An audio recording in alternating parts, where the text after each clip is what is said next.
Hi, I'm Sarah Partee, and this is my lesson plan evaluation on See Through Frog. I chose this because I am currently a first grade teacher. The first question was, does the lesson plan contain a writing component? Does that component require students to communicate through writing as a scientist, historian, mathematician, etc. within their discipline? I said, yes, it does. It does contain a writing piece. The first section of the writing piece requires students to look at the four categories of nonfiction. They picked four categories and find evidence in the text and paste it into the correct category. So the students are actually going to have to go and find it in the text, cut it out, and then glue it. There are three areas where students have to answer a question in writing. One of the questions requires cited evidence from the passage, so they have to read a short passage, and then they actually have to go back and answer it with the evidence that they found. This component requires students to think like a scientist and also a historian. They are required to read a passage, and the content of the passage took place long ago, so the students have to have the mindset of a historian. The passage is about the Titanic, and so it's taking them back to something that happened before, so the students have to they think like a historian and then they're thinking like a scientist, because in this plan it goes into it's several different pieces.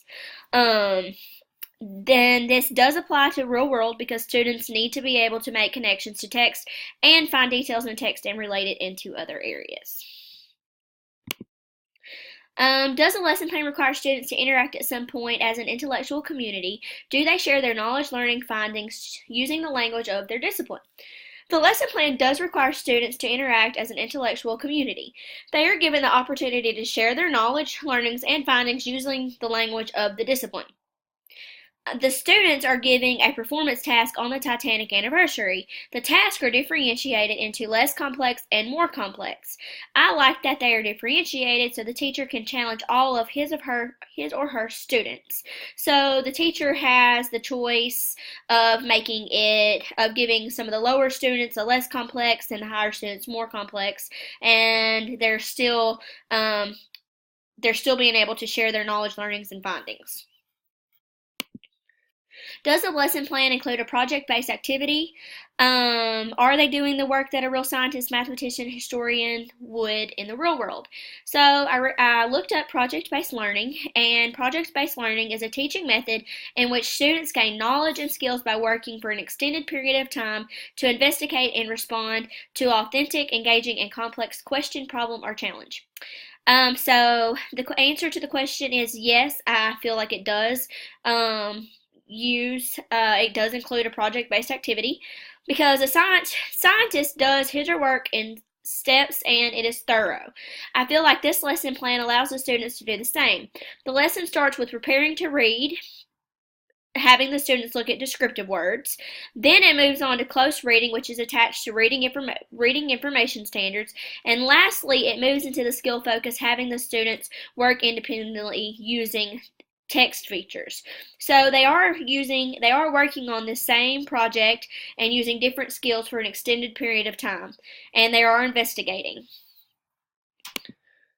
The ultimate evaluation is this: does the lesson require the student to think like a scientist, think like a historian, or think like a mathematician? Does it require the students to learn, use, know a specific set of behaviors dedicated to the discipline or area of study within the discipline? So, as I stated before, a scientist has to think in steps and be thorough in their work. This lesson does require the students to be thorough and work in steps.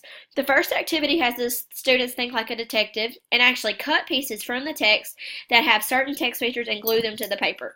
I feel like that is hands-on and does require the students to use a set of specific behaviors.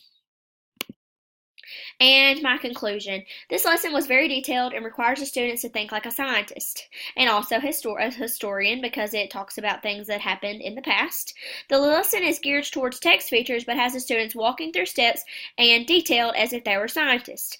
I would use this lesson with my class. Scholastic has great lessons that are tied to the Common Core standards and that bring in other disciplines such as mathematics, science, and social studies. Thank you.